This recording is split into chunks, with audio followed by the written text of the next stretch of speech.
Happy Sunday. Another beautiful Sunday morning. Whew. What can I say? Except, I think today is marathon number 57, I should say. So today I get to take a break. I'm gonna stop by a place called Unity Nut during my run for like 90 minutes or so. So instead of my regular 5-6 hours, it would take me 6 hours, 7 hours almost for this run today because of the stoppage. So I'm gonna stop there, share my love, listen, and continue moving. So yes, I'm really enjoying this whole running a marathon every day. It has just been, I did take some days off, but the longest I've taken off on this path that I'm on is actually, shall I say, just one day. I always take one day off just to recuperate, get my whole body going again. So that's what I've been doing, just one day off. So in the last, shall I say, 60 days, pretty much done like 56 marathons. Yes, 56. So it's been, just that 4 days short, but it's been one of those days. Beautiful, beautiful Sunday morning. Morning. There's a waterfall over there. I don't even know what to say this morning. I had some thought coming to my head earlier, but I totally forgot what it is. Shall I say? Literally just forgot all about it. And it just put me in a silent mode. And of course, as usual, what time did I get up this morning?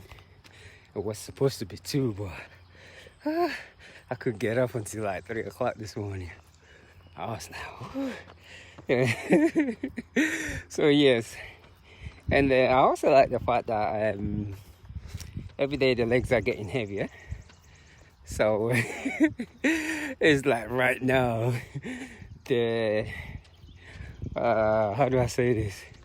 It's like my mind is actually the one that's moving my feet right now because it's getting heavier.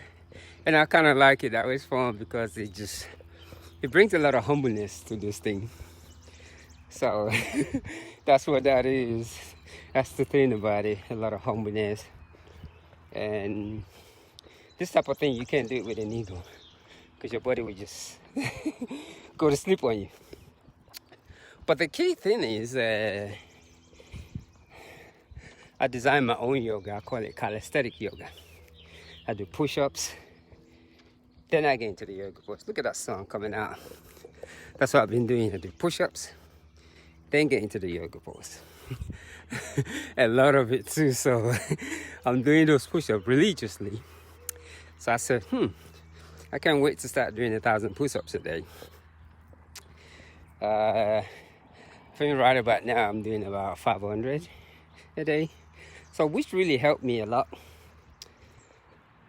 Holding my upper body together, and the stretching, the yoga makes me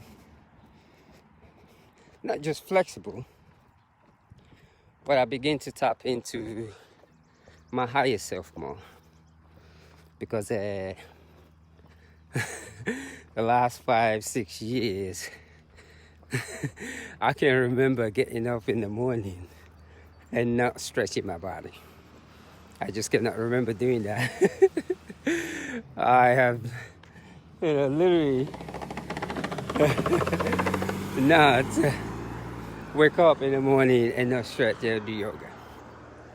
And I think those things, that all meditate, what those things just really does to your body and your mind, you smile a lot.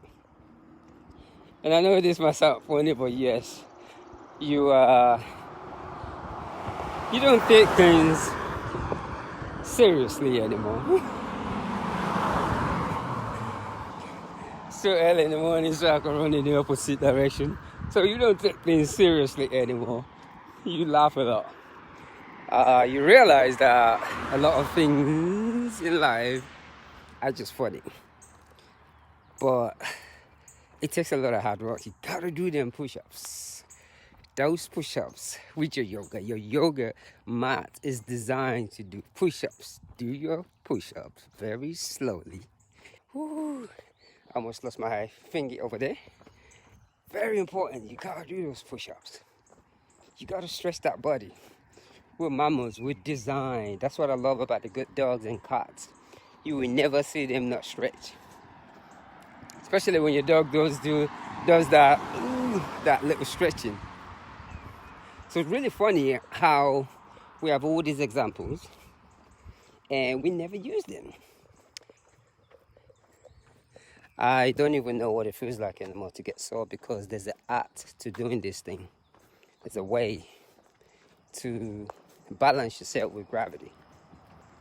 So anytime someone says they run, oh, and I'm sore, it's because I call it the dancing of life and they're not going with the proper rhythm.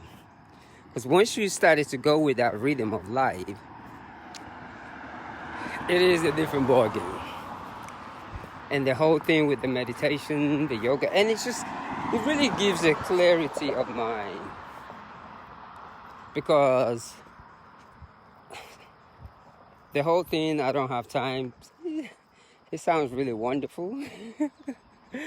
When you have time, you just don't want to create time. That's just what it is. Because once you begin to do this thing every day, it's really different. Because I look at it like right now, the stage of mind that my humanly brothers and sisters are. I hear the word stress and anxiety a lot. And I'm saying to myself, those things can be reversed.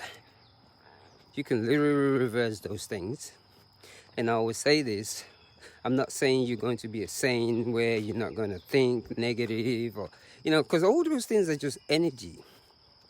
And I always truly believe this.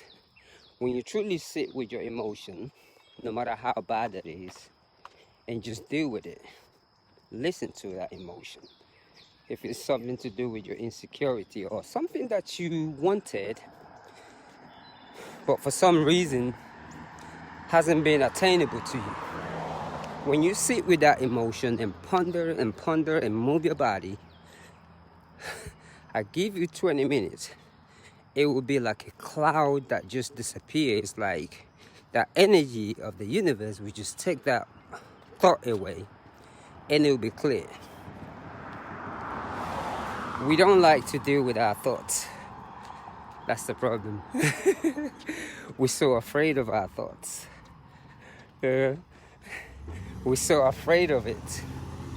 We get it all mixed up sometimes. It's like you're not allowed to be negative. You're not allowed to be. There's a certain place for negativity and a certain place for non-negativity. So in our emotions, sometimes there are just some things you have to sit with and deal with that situation, no matter what. And that's how you get clarity. Running away from your own emotion all the time create more out of balance experience. And that's why we're so out of everywhere. But those things, they can really be reversed. I've been saying this. Any habit that you want to get rid of, speak to your brain. It will take you 3 months before you begin to see a result, because your brain is so powerful. It's like a God. It's like God, I call it. When you begin to write to it, and after a little while, it just doesn't take you serious. But you gotta keep going repetitionally and not looking for speed. That's what I've learned from this, me trying to come back. when I had a little setback from this running, I literally had to learn how to run real slow. I realized that the only space that I find what you call God or higher self is by me running. And when I was told I might not be able to anymore, I just wasn't having that biscuit. I did all what it takes to heal that body back. Because for me, I've tried all type of religion. The only thing that just does it for me is just being on my feet, and I get to speak to my higher self. I get to look into that sky and speak. And to me, that's where that energy of God lays. And that's the reason why I kind of get a little, I wouldn't say confused. I begin to laugh when people always tell me, give your life to Christ or give your life to this. And I'm like, I already gave my life to the universe. Coming out every day is because this is how I pray. This is how I speak to my higher self. Any situation that I have, I come out and speak about it. Whatever emotion I'm going through, I speak it out into the sky, the bushes. And right there, like a mathematician, I deal with each emotions and I put myself in each one of those emotions and react upon it. So that's how I deal with life. And it makes me, it has allowed me to make decisions that most people would never make. Like if I hear in my head, just continue doing what you're doing, I just did. And it doesn't sound normal to a lot of people. Because our culture teaches us to do this, do that, and get a job. And when you get that job, even if you're not happy, stay there. I don't do that. You know, it's even so bad that even in a relationship, once I come out and I'm thinking, I literally just listen. I listen so attentively. It's amazing. Good morning. and that's how that's how I do things. That's just where I hear that voice. That's how I pray. So I'm always thinking to myself, can you imagine me trying to go and tell someone, oh, convert yourself to running. Yeah, you need to run. I just won't do that. But I always get the opposite. I've been told I run too much. I've been told I'm addicted to running. But the truth about these things is, the amazing part of moving the body is, when your body gets tired, it'll let you know. So it is not something that you could be addicted to. So I'm going to get that straight. You cannot get addicted to running. You think you can, but it's absolutely impossible, because trust me, your body will get tired. That's just how you're designed. So when I hear that, oh, you're just addicted to it, no. Because I have days, I just wake up and I'm like a biscuit. I go back to bed and just sleep all day sometimes, especially on the weekend, and I've been running every day, and I woke up one morning and I started hearing different things in my head. I just finished doing my regular routine, pick up a book, read, go to sleep, and read all day and sleep. That's how I recharge my battery. It always happens. Could be every 10 days. So when people come up with all that notions that, yeah, you're just addicted to it, no, you can't get addicted to running.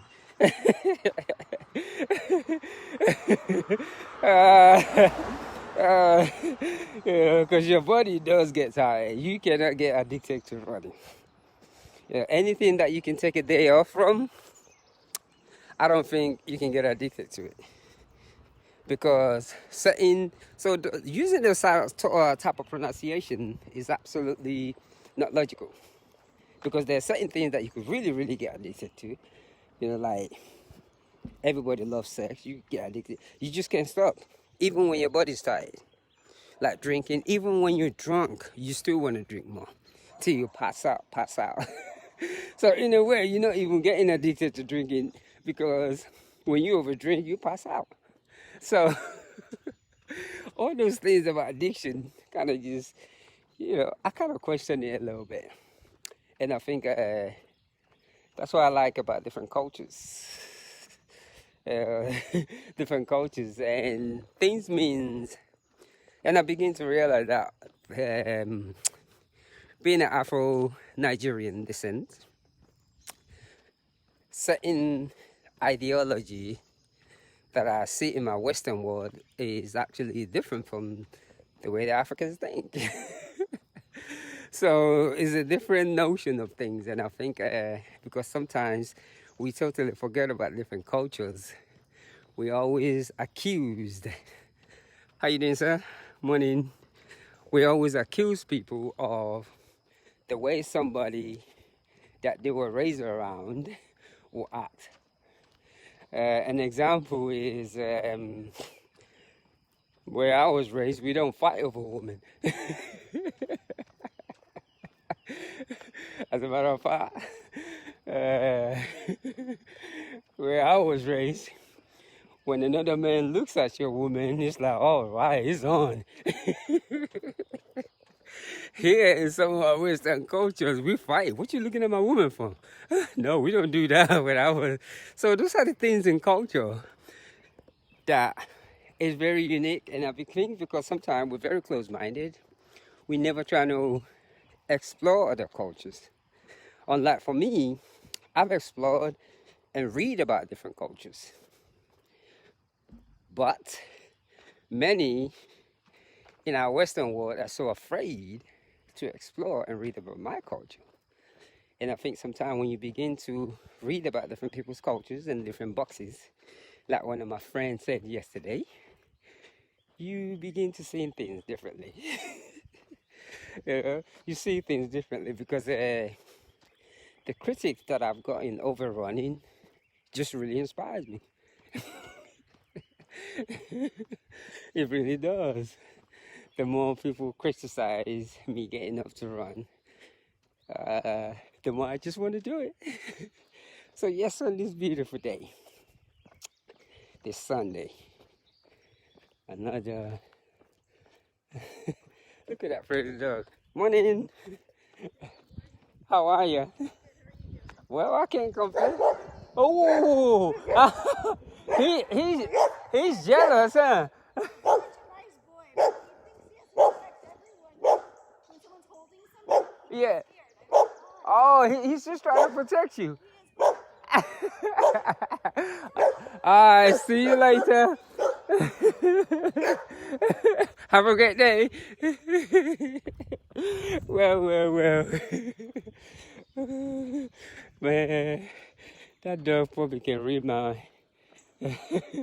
morning. Man, that's a smart dog. Probably can read my thinking. Because I was looking at she's beautiful. Can't do that. Now she was beautiful. Ooh. Yeah, that's what the dog is saying, telling me to mind my own business. Well, let me finish up this thing right here. On this beautiful Sunday of mine. Yeah, that dog can say that she was beautiful. Oh my goodness. No offense, but you gotta love beautiful women. She was beautiful. So that's what that dog says. Like, get your biscuit away. Stop looking at her. Wow. I was just talking about that too. But anyways, let me clean it up. I got food all over my mouth. What's this? I like this thing here. Let me see. Man, I'm still looking good. So yes, let me go ahead and finish this run, and I'm gonna say happy. What's that on my mouth? I've been just been carrying food and just eating. I'm becoming more of a fruitarian right now. So what I've been doing, I eat 6 bananas a day and 2 avocados. That's what I've been eating, 6 bananas a day, 2 avocados. So I'm gonna say happy Sunday and one love.